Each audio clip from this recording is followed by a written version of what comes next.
Good afternoon mga boss. So today meron tayong installation ng Android head unit with 360 camera po mga boss, 9 inches sa Isuzu Sportivo. Yan. So meron siyang 4 na camera mga boss. Ito yung sa front. Tapos sa rear meron din siya. Andyan sa baba. Tapos mga boss, ang 4 po na camera is recording. Yan sa side, tapos sa front. Ito yung sa front mga bossing.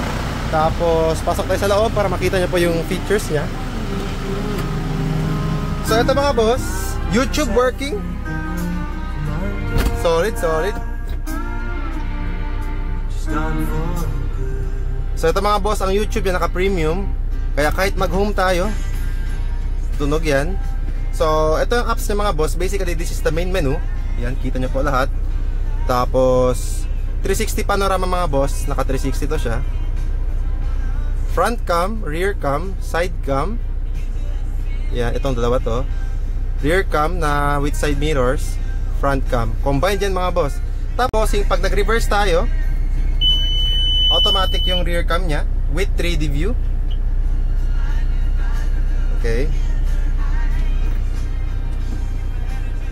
Tapos mga boss, meron siyang wireless CarPlay tsaka Android Auto yan. Meron po yan parehas. And then ito music niya, meron din siyang music kung gusto nyo. Tapos meron tayong built-in na DSP. Naka-zoom out pa tayo. DSP. Ito. Yan. Tapos mga bossing, meron siyang Play Store. Tapos with SIM card slot and Wi-Fi. Yan, meron Netflix, Spotify. Depende po sa choice nyo naman kung anong gusto nyo. Ito po yung dalawang USB slot with SIM card slot mga bossing. Yan. So basically mga boss, that's the feature of Android head unit.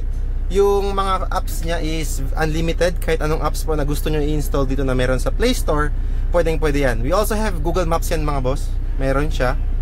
Tapos yung Google Maps tsaka YouTube, pwede nyo po sila i-split screen. Yan, working po lahat yan.